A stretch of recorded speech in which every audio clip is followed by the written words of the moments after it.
విభేదం అసలు మీ ఇద్దరి మధ్య ఫస్ట్ విభేదం ఎప్పుడు మొదలైంది, ఎక్కడ మొదలైంది, అది చినికి చినికి ఎంతవరకు రావడానికి దారి ఎక్కడ దోహదపడింది, కారణం ఎక్కడైంది? తెలిసి ఒక ఏడాది కాలం బాగానే ఉండేది సార్. ఏడాది కాలం తర్వాత నేను కాలేజెస్ నుంచి పనిచేస్తూ చేస్తూ 99లో గ్రానైట్ వ్యాపారాల్లోకి వచ్చాను. స్పర్ధ అయితే 1 year లోనే ఏర్పడింది సార్. 95వ సంవత్సరం 96 సంవత్సరానికే మీ మధ్య విభేదాలు మొదలయ్యాయా?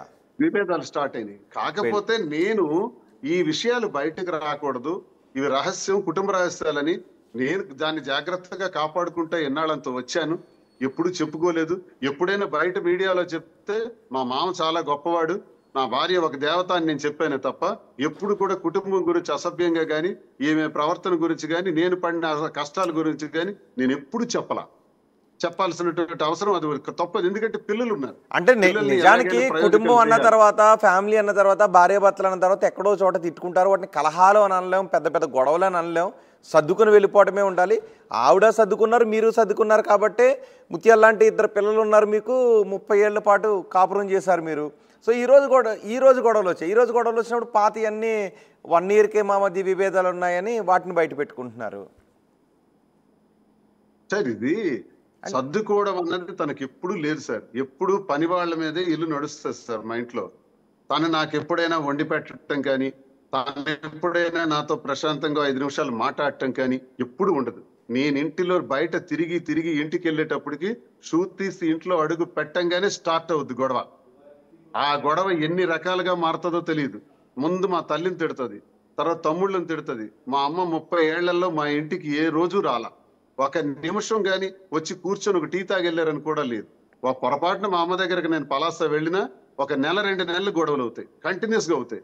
ఇవన్నీ భరించలేక తల్లి దగ్గరికి కూడా వెళ్ళలేకపోయేవాడిని, తండ్రి దగ్గరికి కూడా వెళ్ళలేకపోయేవాడిని. ఇంటిలో గొడవల్ని ఎదుర్కోలేక ఈ పరిస్థితుల్లో బయటికి నాది గట్టిగా మాట్లాడేవాడిని, గట్టిగా పనిచేసేవాడిని, ఉద్యమాలు చేసేవాడిని. ఉద్యమ నేపథ్యం, రాజకీయాల్లో ప్రజాపక్షాన్ని గట్టిగా పోరాడుతూ ఈ రోజు వరకు కూడా చేసేవాడిని. కానీ ఇంటి వ్యవహారాలు ఎప్పుడు కూడా బయటికి రాలేదు సార్. బయట ఈ పనులన్నీ చేసుకొని నేను ఇంటికి వెళ్ళేటప్పటికి ఇంటిలో నరకం చూసేవాడిని సార్. ఇంటిలో అడుగు పెట్టగానే గొడవ స్టార్ట్ చేసి ఒక్కొక్కసారి భోజనం కూడా ఉండేది కాదు. వెంటనే బెడ్రూమ్ లో పడుకోవటం, లేదా అలా ఇంకా మనస్తాపంతో ఉండటం, ఎన్నోసార్లు గుండె బరువెక్కటం, ఎన్నోసార్లు ఎందుకు ఈ జీవితం అనుకోవటం, నేనైనా పోతే బాగుండేదని నాకే అనిపించటం, నేనే చేస్తే బాగున్నాను అనిపించుకోవటం. కానీ వ్యక్తిగతంగా కొంత గుండె ధైర్యం ఉన్నవాడిని కాబట్టి వీటన్నిటిని ఎదుర్కొంటూ ఈ స్థాయి వరకు రాగలిగాను సార్. ఎప్పుడైతే నేను ఒక స్థాయికి రాగలిగానో ఆ స్థాయిని తగ్గించడానికి తనకి ఇంటిలోనే 4 గోళ్ల మధ్య మాట్లాడితే సాధ్యం కాదని ఈ విషయాన్ని బయటికి తీసుకొచ్చి రచ్చకిడిచి నేటికి 2 ఏళ్లు కాదు 2 ఏళ్లుగా ఆమె బయటపడింది. కానీ టెక్కలి ప్రజలు, మీరు టెక్కల్లో కెమెరా పెట్టి ఎక్కడైనా ఒక పళ్ళు అమ్ముకునేటటువంటి దుకాణంలో గాని, చేపలు అమ్ముకునేటటువంటి ఒక షాపులో గాని దువ్వాడ శ్రీనివాస్, దువ్వాడ వాణి గురించి చెప్పండి అంటే వాళ్ళు కథలుగా చెప్తారు సార్. చెప్తారా? మా వీధిలో ఏం చెప్తారు? అడగండి సార్. ఏం చెప్తారు? ఈ ఇంట్లో గొడవ, ఆమె ఎప్పుడు ఈయనకి సుఖం ఉంచదు, ఆయనకి ప్రశాంతతనివ్వదు, ఆయనకి మనశ్శాంతినివ్వదు. ఆయనకి ఇంటికి వెళ్తే గొడవ, ఎవరైనా కార్యకర్తలు వస్తే మధ్యలో దూరిపోయి విపరీతంగా గొడవ పెడుతుంది. ఆ కార్యకర్తలతో నన్ను మాట్లాడనివ్వదు. నేను ఏదైనా నిర్ణయం తీసుకుంటే మరొక నిర్ణయం అడ్డంగా తీసుకుంటది, మరొక గ్రూప్ రెచ్చగొడుతుంది. ఇంతవరకు నేను ఇచ్చినటువంటి ఏ పదవులు కానీ ఒకసారి నేను టెక్కలి ప్రజలను కాల్స్ ఇన్వైట్ చేయొచ్చా? కాల్ చేసి మా ఆర్టీవీకి నిజంగా చెప్పండి అక్కడ ఎవరిది తప్పు ఉందని టెక్కలి ప్రజలను అడగొచ్చా? దర్జాగా అడగండి, మా వీధిలో కూడా అడగండి సార్. మా వీధిలో కూడా అడగండి. ప్రధాన విట్నెస్ మా వీధిలోనే ఉంటారు కదా. నేను ఏ వీధిలో వెంకటేశ్వర కాలనీలో ఉంటున్నానో ఆ కాలనీ ప్రజలకి, ఇంటి పక్క వాళ్ళకి, ఇంటి ఎదురు వాళ్ళకి, వీధుల్లోనూ ఎక్కడైనా సరే, టెక్కల్ టౌన్ లోను ఎక్కడైనా అడగండి, ఎవరైనా చెప్తారు ఆమె గురించి. అలాగే దువ్వాడ శ్రీనివాస్ అలాంటి వాడని కూడా అడగండి. అడిగితే రెండూ చెప్తారు. నేనే ఎంతసేపు చెప్తుంటే ఏదైనా నాకు పడకో నేను ఇష్టం లేక చెప్తున్నట్టు ఉంటుంది సార్. ప్రజల అభిప్రాయాన్ని తెలుసుకోండి సార్. ప్రజా అభిప్రాయం తెలుసుకొని టెక్కల్లో ముందు దువ్వాడ శ్రీనివాస్, దువ్వాడ వాణి పరిస్థితి తెలుసుకుని అది ప్రజలకే అడిగి తెలుసుకోండి సార్ నా ఉద్దేశం. ఈ షో చూస్తున్న టెక్కలి ప్రజలు ఎవరైనా, ఎందుకంటే అందరూ కోరుకుంటున్నారు ఈ ఫ్యామిలీ కూడా ఇంతటితో సర్దుమణిగితే బాగున్ను, సుఖాంతం అయితే బాగున్ను అని. కానీ వాణిదే తప్పు, వాణియే నన్ను ఎప్పుడు హెరాస్మెంట్ చేసేవారు, నన్ను హింసించేవారు అని శ్రీనివాస్ అంటున్నారు.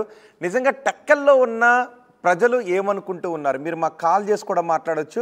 ఒకసారి పీసీఆర్ నుంచి ఆ కాల్ నెంబర్ డిస్ప్లే చేస్తాం కింద. సో మీరు ఎవరైనా ఎవరిది తప్పు అని మీరు అనుకుంటున్నారో మేము ఒక పోల్ కూడా పెట్టాం. మీరు కాల్ చేసి కూడా మాట్లాడొచ్చు. నేను కాల్స్ కూడా ఇన్వైట్ చేస్తాను. ఎక్కువగా టెక్కలి నియోజకవర్గంలో దువ్వాడ వాణి, దువ్వాడ శ్రీనివాస్కి తెలిసిన వాళ్ళ గురించి బాగా తెలిసిన వాళ్ళు ముఖ్యంగా కాల్ చేసి మాట్లాడవచ్చు. ఓకే, నేను ఇన్వైట్ చేస్తున్నాను. ఓకే శ్రీనివాస్ గారు, మరి ఒకసారి ఆ నెంబర్ డిస్ప్లే చేద్దాం కింద.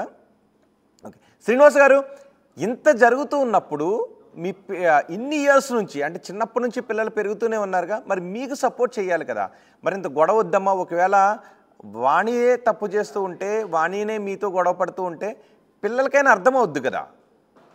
అంటే విషం పోసారు, విషం మాటలు పెంచారు, మీరేమో మహాభారతం రామాయణం చెప్తూ ఉంటే ఆమెమో విషం పోసారు అని మీరు చెప్తున్నారు. కానీ అర్థమవుద్ది కదా, చూసేటప్పుడు అర్థమవుద్ది కదా.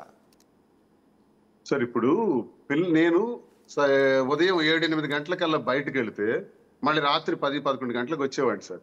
అంటే ఈ ప్రజా జీవితం, నేను ఓడినాడు గెలిచినాడు ఎప్పుడు కూడా ప్రజలతో ఉండటం నాకు అలవాటు. అది నా ధ్యేయం. ఉదయం పోతే ఎక్కడెక్కడ ఏ ఇబ్బందులు ఉన్నాయి, ఏ సమస్యలు ఉన్నాయి, రిప్రజెంటేషన్స్ పెట్టి కలెక్టర్ దగ్గరికి పోవాలా,